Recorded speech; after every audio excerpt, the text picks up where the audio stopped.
رسول خدا فرماتے ہیں کہ دنیا زندگی اور دنیا آخرت کی مثال ایسے ہے، مثل ما یجعل اصابعکم فی الماء، اس کی مثال ایسے ہے جس طرح تم اپنے ہاتھ کو پانی میں ڈالتے ہو اور ڈالنے کے بعد ہاتھ کو باہر نکالو، جتنا پانی تمہاری انگلیوں کو لگ چکا ہے یہ دنیا ہے، اور جس چیز میں تم نے ہاتھ ڈالا تھا وہ کیا ہے؟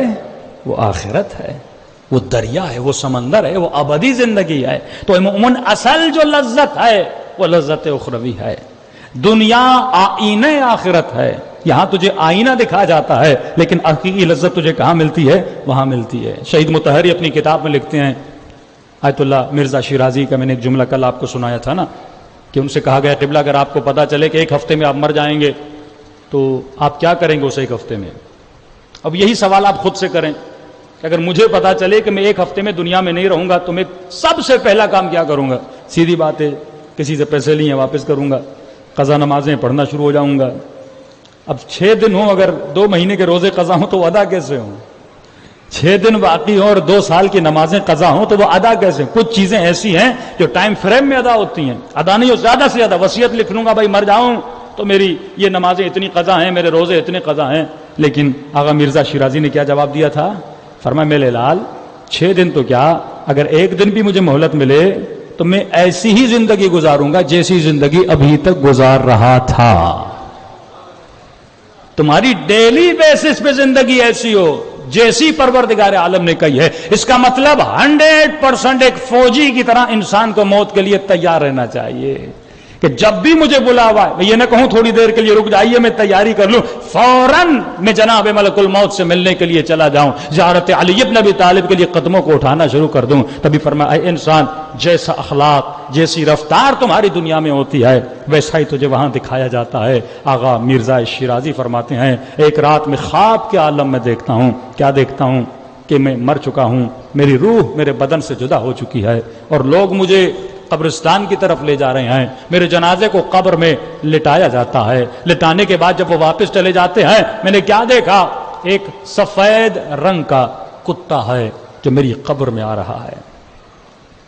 اگر مرزا شیرازی فرماتے میں نے بہت تنہائی کا احساس کیا، ایک رعب، ایک وحشت، ایک دہشت میرے وجود میں طاری ہو گئی، اور میں سمجھ رہا تھا کہ میں جو اپنی زندگی میں اپنے شاگردوں کے ساتھ اپنے گھر میں جو سختی کرتا ہوں اس سختی کا نتیجہ ہے یہ کتا، یہ میرے اخلاق کی سختی کا نتیجہ ہے جو میری طرف آ رہا ہے۔ لیکن فرماتے میں نے زندگی میں اہل بیت سے توسل بہت کیا تھا، بس یہ میرے قریب آ رہا تھا، میں نے دل ہی دل میں اپنے آقا امام حسین کو یاد کیا۔ اتنے میں کیا دیکھتا ہوں امام حسین بھی میری قبر میں آتے ہیں، اور فرماتے ہیں مرزا شیرازی اس سے تجھے ڈرنے کی ضرورت نہیں ہے، ہم اس سے تجھ سے دور کر دیں گے۔ یعنی اہل بیت نے، یہ وہ انسان ہے جو پوری زندگی کوشش کر رہا ہے کہ اپنے وجود کو سدھاروں، لیکن کوشش کے باوجود اس کے اندر کوئی عادت ہے جس کا اسے احساس نہیں ہے، تو اہل بیت خواب کے ذریعے سے اسے ریئلائز کروا رہے ہیں۔ کہیں ایسا نہ ہو تم مر جائے اور وہ عادت تمہارے اندر باقی رہے، خواب کے ذریعے سے ریئلائز کر رہے ہیں کہ یہ عادت اپنے وجود سے نکال دے۔ فرماتے ہیں اس دن میں اٹھا، اس دن کے بعد وہ عادت میں نے اپنے وجود سے کیا کر دی؟ نکال دی۔ یہ اہل بیت پھر مدد بھی کرتے ہیں، راہ بھی ہموار کرتے ہیں۔ از تو حرکت از خدا برکت، تو 2 قدم اہل بیت کے راستے میں بڑھاتا ہے، اہل بیت 10 قدم تمہاری طرف بڑھاتے ہیں۔ صلوات پڑھے محمد و آل محمد۔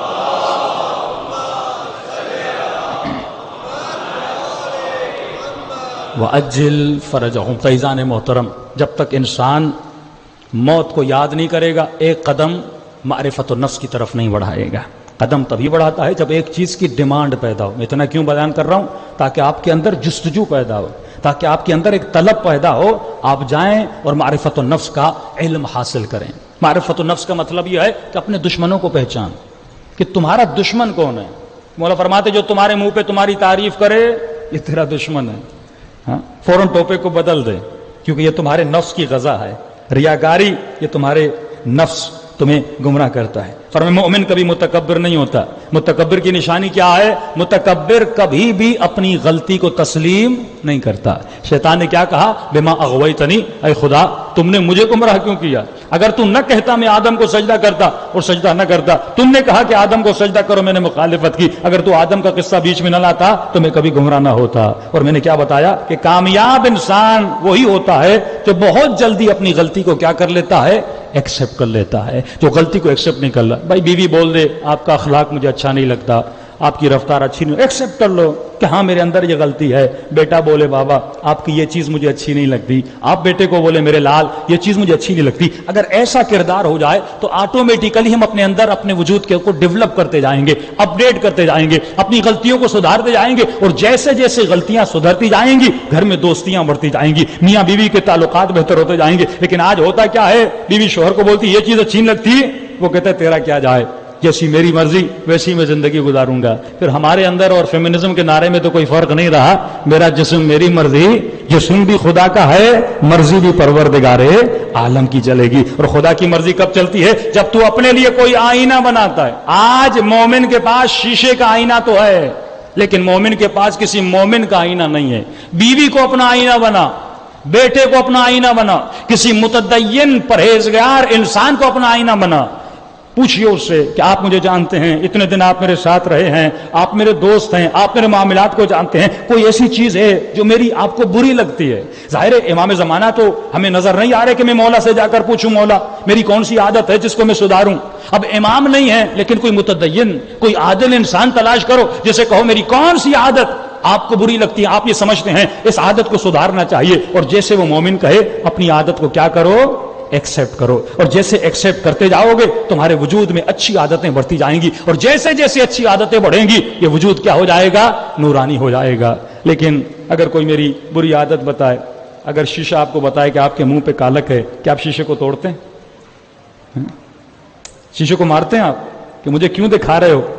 آپ اور شیشے کو صاف کرتے ہیں کہ تو کلیئر دکھا کہ میرے فیس پہ کوئی کالک نہ ہو, کیونکہ جسم کی ویلیو میری زندگی میں آئے, روح کی کوئی ویلیو نہیں ہے.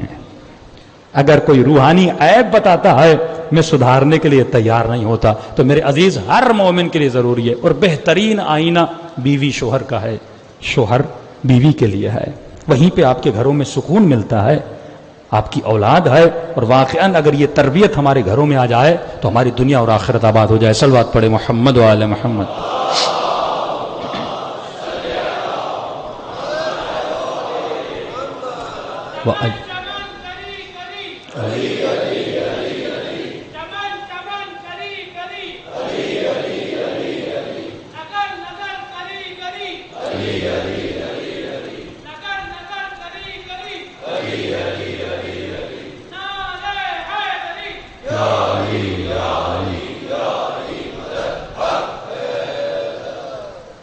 امام فرماتے ہیں انسان کے موت کے ڈر کی ایک وجہ یہ بھی ہے کہ جس طرح چور جب چوری کرتا ہے تو پولیس کو دیکھ کے ڈرتا ہے. چور ہمیشہ ڈرتا ہے پولیس سے, کیونکہ وہ انٹرنلی چور ہے. روڈ سے گزرے گا پولیس کا اس سے کوئی لینا دینا بھی نہیں ہے, لیکن دور سے دیکھ کے ڈر جائے گا کیونکہ اندر میں کھوٹ ہے. اب جب یہ پولیس کا نام سنتا ہے نا ڈرتا ہے. فرمایا بالکل اسی طرح گنہگار بھی موت سے ڈرتا ہے کیونکہ اندر میں کھوٹ ہے, اس نے گناہ کیے ہوئے ہیں.